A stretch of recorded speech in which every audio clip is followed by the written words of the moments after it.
Good morning, good afternoon, good evening, and good night. Welcome back. Welcome back, as you No, keep telling me to do. you What do you mean I've got it wrong? you got them mixed I up. said good morning, good evening, good morning, good afternoon, good evening, and good night is what I said. I wanted to Don't trip give them me up. anxiety. Don't do that to me. Anyway, welcome back to another review. This is the bonus one we have been sitting on for a little while that Amelia threatened to watch without me if I didn't do it. And it's just we found it a few weeks ago, and then you were like, "Oh, we will do it," and then we became sick, and then we got better, and then it was like we still didn't do it. So I was like, because I thought it was a documentary about McDonald's and how their burgers are formed throughout history. So I was like, "Oh, I really want to watch it." And then you said it was a film, but I thought it was a Yeah, documentary. you don't understand the meaning of a biopic, So which is a true story I mean, adapted it into a was still film. it was still an interesting film. Don't get me wrong. Anyway, before we get into this properly, I'm Purple Midnight, your host as always, joined as ever by my co-host, the Obsidian Nook, aka Amelia, which I think is what you just hit the mic with your hair. Sorry, and the third She one has a is lot of in hair. here. The third one is not in the room at the moment. He is downstairs. Stasi, of course. Anyway, so welcome back. This is a bonus review. I will, however, be doing my regular turn as always on Tuesday. Tuesday, innit? Tuesday, not Tuesday. We're British. We're British. We're Anyway, so from yeah, London, the only place that exists in the UK, you can say that we're apparently. from anywhere in the UK, and Americans will still think it's London. So They'll do just go, is that near London? so London. question of the week to the Americans, a name. Name I think anywhere that isn't Birmingham, Manchester, Leeds, London, Liverpool, Blackpool, and Scotland. Leeds. Scotland. Well, it's not technically England, but yeah, don't tell a Scottish person that Scotland is part of England. Actually, kick the shit out. Anyway, this week for the bonus one, we are looking at the founder, of course, the biopic of the the founder of McDonald's. Technically, the original creators as well, but it's mainly about the guy who turned McDonald's from an independent business into a mainstream corporation business sort of thing. I don't know It how you it want to. really teaches you a lot, doesn't it, throughout You the learned a lot film? of business Yeah. things. And I also learned about how cheap it was back then to Yeah, get a how like burger. burgers were like 35 cents or something, which is about $4 in today's money, I think it was. We'll get into that a little bit as we get into it. So, into the actual film, I should say. So it's directed by John Lee Hancock and written by Robert Siegel. I believe I've heard of Robert Siegel. I haven't heard of John Lee Hancock before. You can catch this on Netflix, which is where we got it. Well, we watched it. However, it did have, of course, a theatrical release and some other sort of. I don't know what else you want to say. Like, oh, it's on like Prime and stuff like that. This is probably the biggest thing he's done, if I'm honest. There's not really a lot of things that I recognise, which is pretty much what happens all the time at the minute. He did the Magnificent Seven and Snow White and the Huntsman Oh, and Maleficent. we do have a Maleficent. special lady back though. We do have several returning cast members, which made me happy because we've now covered 40 films before this one. Yeah, it's been 40 already. So, well, you've only done 37 of them because I've covered The Holy Grail, Renfield, and Black Adam without you. But the channel has 40 done on it. So it's nice that we've finally done that when more and more cast members are coming back, which is scary because it's like, oh, yeah, they were in that. And so, oh, of course. No, but this lady's very special because obviously she did. No, no, no, don't spoil it. Don't spoil it. We'll talk about it Oh, later. Robert Siegel, actually, I don't know anything he really did. He did that Turbo movie with the snails. He did recently Pam and Tommy and Welcome to Chippendales. I will say our main protagonist Protagonist. is a piece of He's shit. a piece of shit. This film does not have a happy ending. This film is just depressing and miserable. It's really But enjoyable you learn a still. lot of business stuff. It's really enjoyable seeing like how he just dictated over these two brothers who just had a humble little business and how they were just like forced out of what they made together. It's sad, but it's at being realistic. It's really well, not realistic, but based off of a true story, just makes that more interesting. And especially the cast. The cast will do a spectacular job. I think I everyone does think their they roles played really it all well. really well because it kind of did to make you feel really sorry for the brothers, especially the first wife as well. Yeah, fuck yeah. The wife is also a returning cast Yeah, member. don't forget the first wife. There are a lot of people in this that Yeah, actually come back from movies we've already covered. so yeah, it's quite a shame because it's like without him we wouldn't have McDonald's today.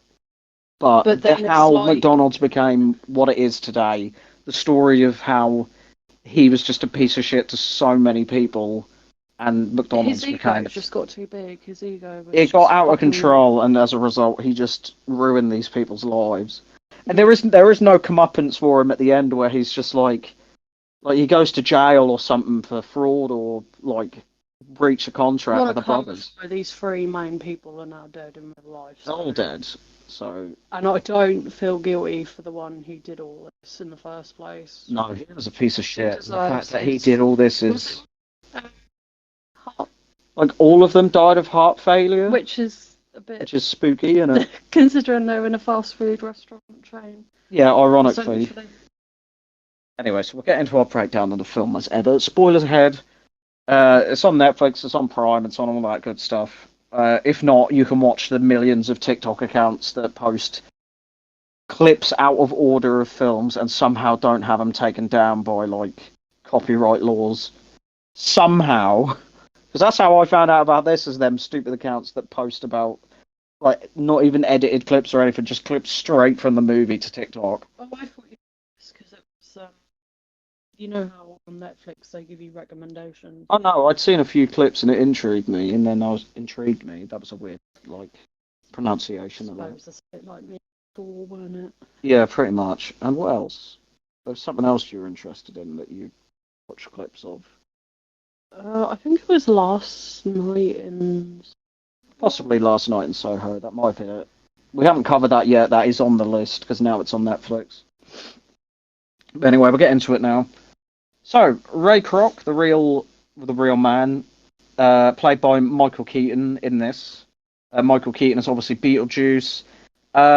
Most recently, I want to say he was in The Flash as Batman. He was also in his own Batman movies, but also I literally just remembered what he's been in recently, and it's completely gone from my mind. What's he just been? Oh, he's been in. He's Vulture in the MCU in the first Spider-Man film, and also for some reason, spoilers for Venom 2, he goes over to that universe. So yeah, Ray Kroc is giving a speech for a business deal with the owner of a drive-in in 1954 St. Louis that doesn't work out. He gets back in his car outside and gets infuriated at the speed of which his food is being made for. He goes to several other establishments and once more gets frustrated before he returns to his hotel room. The next day, once more, he has another deal fall through and calls the sales company he works for. And from the receptionist, whose name is June, which became this lady used to work for him and then became the first lady to trade on the stock exchange floor, I believe. Yeah, quite a. It's crazy to see that she went from a secretary for a piece of shit to like such a big, um, well, such a big thing for like women's rights and that. She's played by Kate Neeland. She's not been in a whole lot of stuff I've heard of. She was in Hidden Figures. She was in The Hunger Games. She was in that weird tag movie with Jeremy Renner and all those people. The Lady and the Tramp remake. I didn't even know they made a Lady and the Tramp remake 4 years ago. That's weird. Anyway, so he hears that a drive-in has ordered an unusual amount of milkshake mixes. June gives Ray the business's number and he calls them, and Ray is surprised to hear that in reality they need 8 mixers instead of the 6 that they ordered. The owner provides the address to his business, which is called McDonald's, of course. Ray pulls out a map to plan his route to California, which includes going over Route 66, which of course is the most famous. I want to say the most famous road in the world, realistically. It's just one massive line that like goes through the middle of America. I will be honest with you, I know about the A-Force. The A47 is a motorway, as we call them in England, not too far from us. So anyway, where was I? Sometime later, he eventually arrives outside McDonald's, finding it extremely popular. He joins the queue and quickly arrives at the counter where he places his order and is almost immediately given his food. I think they say they try and do it in about 30 seconds, which, God, where are those days gone where McDonald's did it in 30 seconds? God, anyway. He's confused by the speed of it and how he has to eat it with his hands as opposed to like plates and cutlery and stuff. So Ray sits at a bench where a family comes to sit next to him and eat, and as he does so, Mac McDonald, played by John Carroll Lynch, recently seen on the channel in Ted 2 as the slimy executive. As mentioned in that video, he's done things like American Horror Story and The Walking Dead. So Mac asks how it is, and they make introductions. Mac recognizes his name and offers him a tour for when he finishes his food. Inside, Dick McDonald, which I unfortunately have to reference to him throughout this video as Dick. All you children out there, stop laughing. Dick McDonald, played by Nick Offerman, recently seen in The Last of Us TV show. Ron Swanson in Parks and Recreation. He's in a lot, Nick Offerman. In this, he doesn't have a beard or a moustache, which really bothered me, as I said to you, because usually he does. But yeah, of course, he is known for, obviously, Parks and Recreation, With the Millers, The Last of Us, the Lego movie, apparently. I don't remember him in that. 21 Jump Street, Sing 2. If you see his face, you know who he is, but Parks and Recreation and probably The Last of Us is where everyone's heard of him from. So Dick oversees the high-speed production as Matt gives a detailed breakdown on how things were done. Ray offers to take the two of them out for dinner in order to hear their stories, which they accept, and give them to him and how they made their McDonald's business. May I add, this may be their biggest mistake by doing that. Yeah, by accepting this set off the chain of events. In a series of flashbacks, we see how they developed their business, including a pretty cool scene where they had the tennis court and some chalk, and they basically did like a theatre show to see how their kitchen would work the best. So like they did like diagrams of everything, and when their staff were bumping into each other, they rearranged it. It was pretty cool. And if they actually did that, that's impressive. Sorry, I was having a sippy sip on my drink. A sippy sip. That should be on like a sticker or something. We talk about that every fucking episode. Weird shit we would do as merch. So yeah, we see that diagram on a tennis court, and in the present, the McDonald's tell Ray about how it initially failed, but Matt came up with the idea of making it an event for people to promote, but flies sabotaged it because they had big floodlights, and flies appear to like light a lot. They're not moths, but flies. When a boy came to ask some food the next day when they were trying to come up with another plan, it set off a chain reaction of people seeing him order the food, and then people just kept coming and coming and coming, like a herd mentality sort of thing.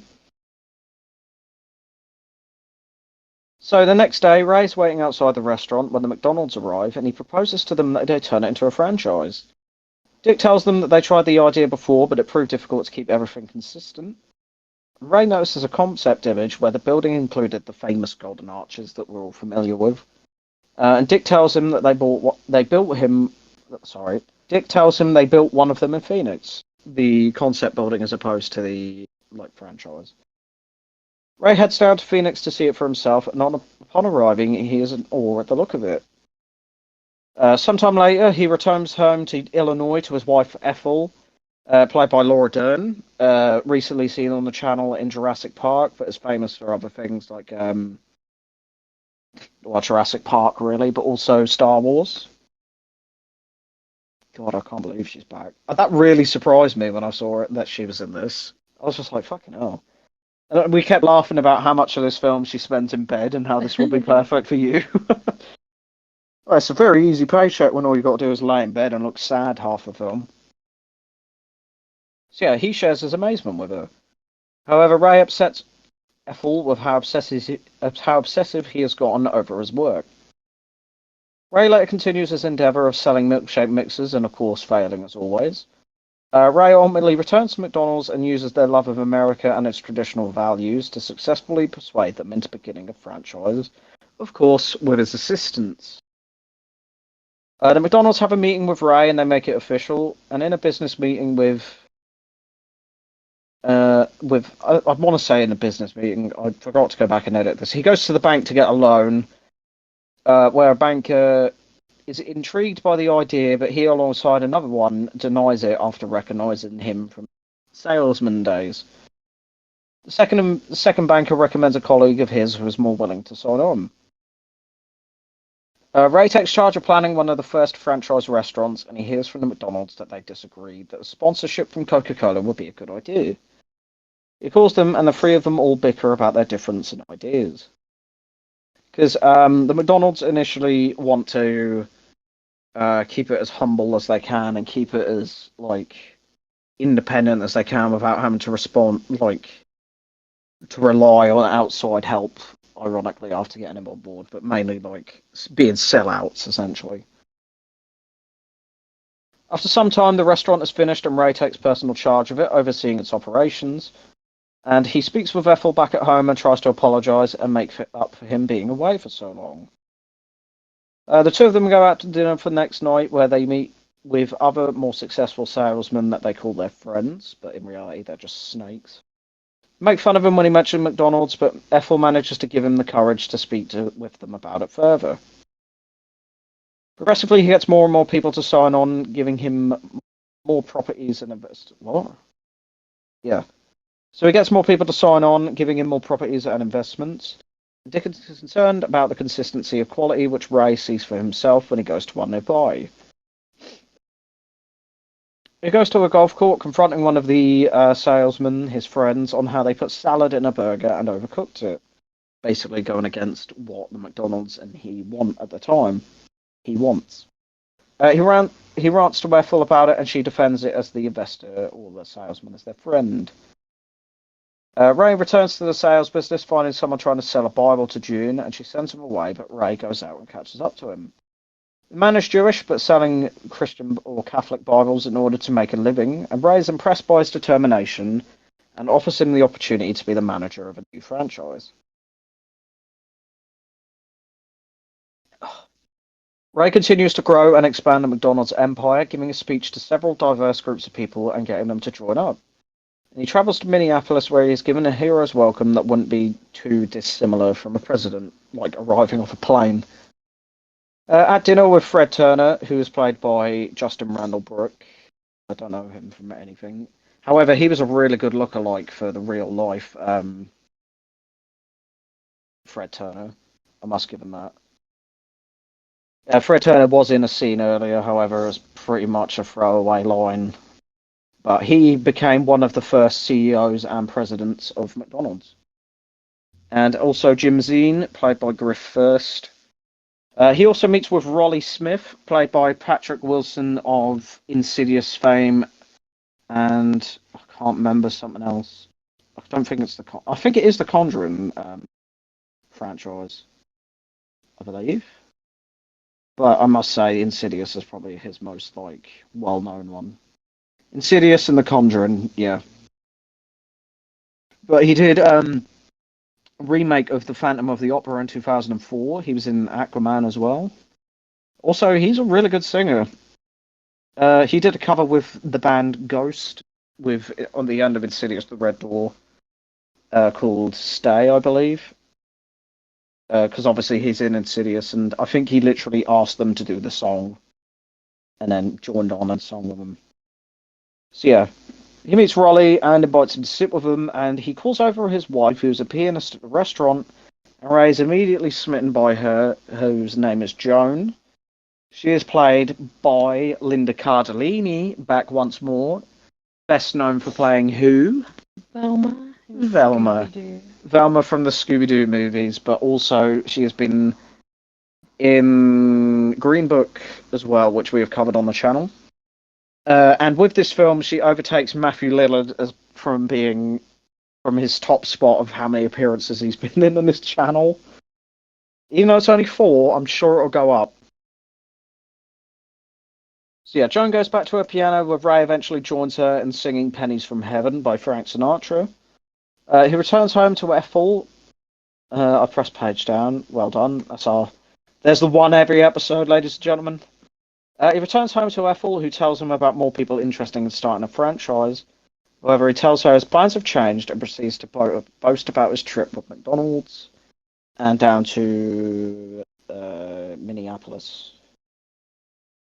Ray calls McDonald's to negotiate his terms and demand a bigger cut of the business, including being higher than theirs and those who own the franchises. Ray angrily slams the phone down, which infuriates Dick and makes him second-guess his choices. Ray gets home to find Ethel waiting for him, where she confronts him about Ray mortgaging their home. This makes him rush to meet with the first banker, who tells him that he is 3 months behind on his payments. Ray goes to dinner with the Smiths to talk about a solution to the issue with refrigerating loads of ice cream, and Joan proposes the idea of using a powdered milkshake to save on costs and time. She offers him a choice of 2 flavours, and she makes him one in the restaurant, which he is surprised to find he enjoys. Powdered milkshakes. I'm not sure how I feel about that. I think they're disgusting. They sound disgusting. Because if you think about it, Nesquik. Nesquik. And that is essentially what it is, but at least you put that in milk as opposed to water. But water in a milkshake, that just sounds disgusting. But let's be real, they probably do that now. I can't even say allegedly. For legal reasons, that is a joke. I'll put that in the... because I do not want to get sued for like blasphemy or some shit. So Ray once more calls the McDonald's to propose to them the powdered milkshake idea. Dick is infuriated about it being a change from actually being a milkshake to just being water and powder, and hangs up on him for a change, because usually Ray's just slamming it down on him. Ray returns to the bank to ask for more time, which is overheard by Harry Sonborn, who's played by BJ Novak, who is probably most famous for being in the American version of The Office.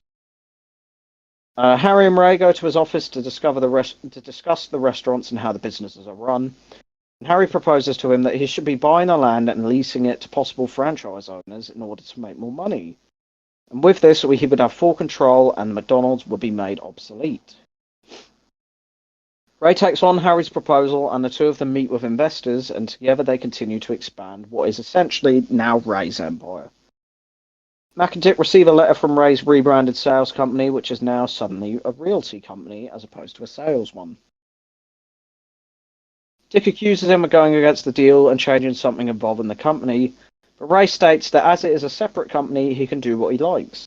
And he starts this by buying the very land that the original restaurant is on. Ray visits the Smiths franchise and tells them that he approves of the powdered milkshake idea and wants to roll it out nationwide. Joan phones him that night and tells him of a stadium being built with some land nearby that would suit a new franchise.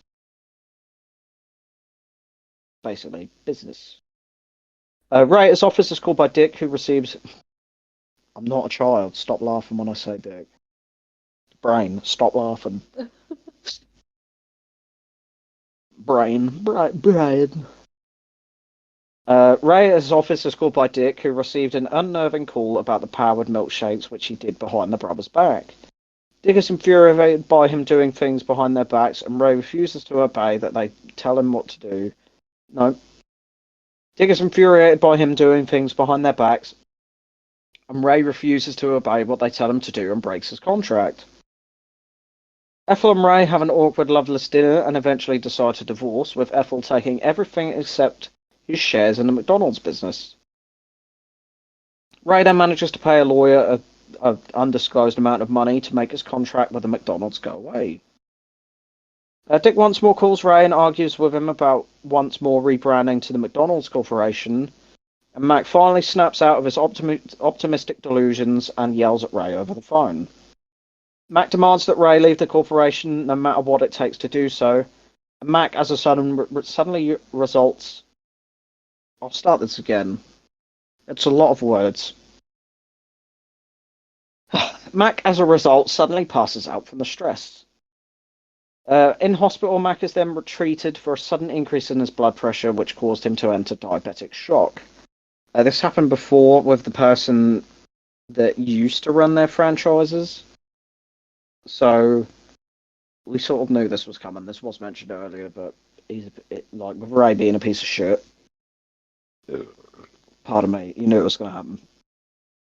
We drink fizzy drinks while we film. It's not a good idea, because then we just get gassy. So Ray has the audacity to visit them in hospital. Fuck's sake, what's going on with this computer today? So yeah, he has the audacity to visit them in hospital, which shocks the two of them into silence. Mac opens a card from Ray, which contains a blank check, which he is using in order to buy the two of them out. He leaves them in peace, promising to speak with them when Mac is better.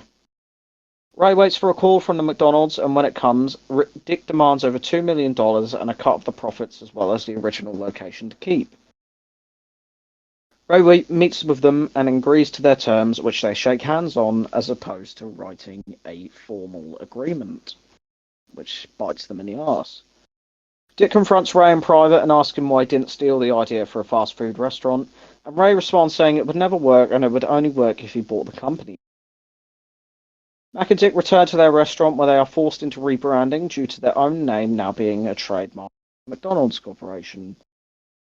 Sometime later, Ray builds another franchise, the 100th one, across the road from the original location. He's a prig. 16 years later, Ray is practicing a speech to perform to Ronald Reagan when Joan, who is now his wife, very sudden, comes in to tell him a car is there to pick him up. And before the credits, we see the real-world counterparts and what happened to them, and we learn that the McDonald's were unable to prove the deal they made, and as a result, missed out in over $100 million a year in today's money, which is insane. And the movie ends. So that was The Founder, the big McDonald's movie. For a movie about a company, I'm definitely surprised there was less forcing the product down your throat. What were your thoughts, babe? I have a lot. Oh, really? That makes it genuinely not even taking the piss. I generally think that Ray is a piece of shit, and that even though the original, the brothers are dead, and obviously he's dead now, so obviously someone else is in the CEO of it. But I generally cannot look at McDonald's the same way again after watching that. Knowing the amount of greed and hate that the company was built on. Yeah, and it just proves that when someone's got money, how much of an arsehole they become. And I'm not sorry for saying that, because how many people are still humble when they have all of this money? Because, money does bring out the true colours in everyone.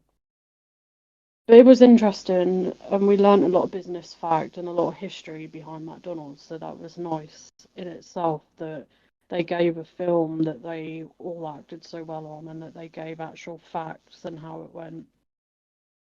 I mean, fucking Michael Keaton can really, play a piece of shit really well. Mm.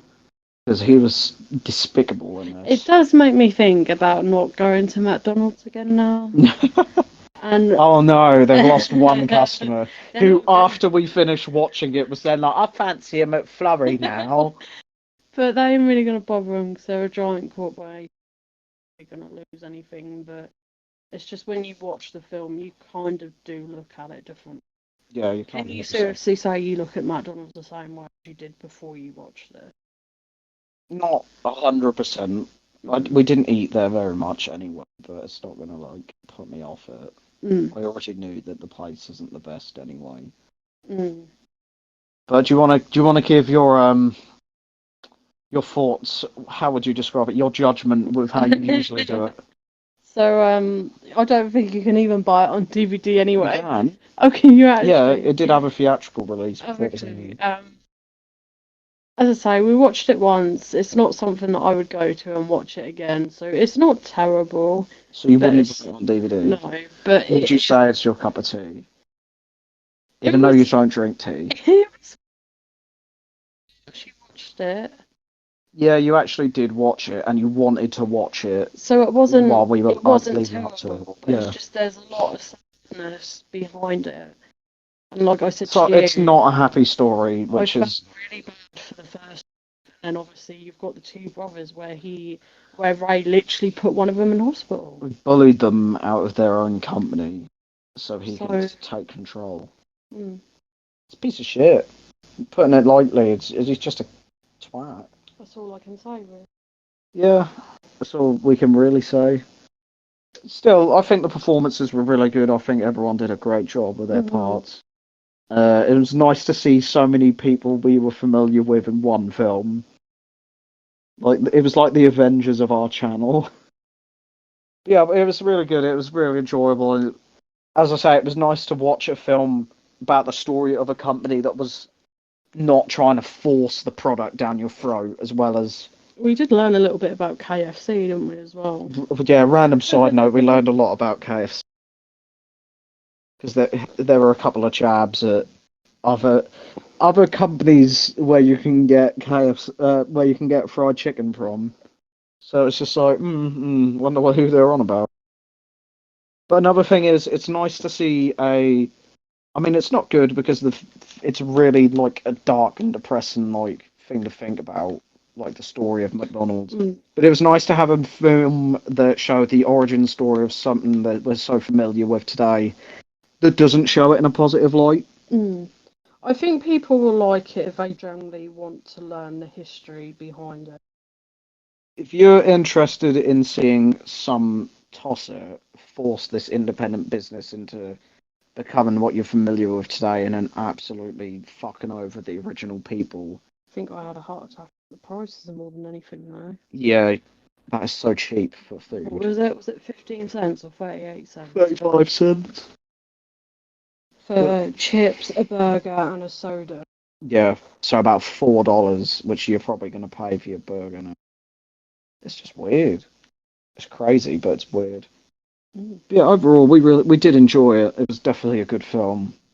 It's definitely up there on the letterbox list. Not too high, but it's up there. So yeah, those were our thoughts on The Founder. I have been your host as ever, Purple Midnight 8, joined by the Obsidian Nook or Petal ASMR. You can find her links in the link tree down below, alongside the rest of ours. This doesn't count as my turn. We just wanted to give you this bonus one. This will probably literally go out as soon as it's uploaded. So Well, we both said we wanted to do this, so it wasn't really more one or was yeah, both wanted to do it. like So. with the Little Mermaid and Cocaine Bear, like films we've watched in the cinema. Because usually we'll go watch that, but if we review it, it won't be like a certain person's choice. Plus, it's nice to have a bonus review, then a bit more diversity in the content. So yeah, I'll be back on. Well, we'll be back on Tuesday with my review. Don't know what it is yet, but I've got some ideas. I keep buying films and they're not actually. I'm just buying more films to struggle to pick from. That's what I'm doing. But in the meantime, A Way Out starts tomorrow. I hope the mic didn't pick that up. I'm not going to explain what that was, but it's made her cackle, so you can probably guess. Um, A Way Out starts tomorrow because Red Dead is officially done and dusted, so you can watch a new series tomorrow. Oh, of course he's got to plug his game and. What? It's not mine. Well, it's mine and Morgan. No. I'm not going to plug your. If they want to watch your content, they'll go to your. They're already on my channel, so. Anyway, enough about that. Thank you ever so much for listening to me talk for the last like 30 odd minutes, nearly longer than 30 minutes. I don't know how long this has been, but it's been long enough. With my don't with her silence for about half of it, and then actually having some genuine thoughts at the end of it. You're welcome. It's essentially me reading off a screen for half. Oh, this is disgusting. It's just got her laughing. I'm gonna end it before she shits herself. With laughter.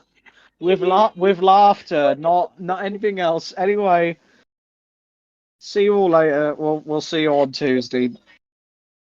I'm just not getting it out. Bye.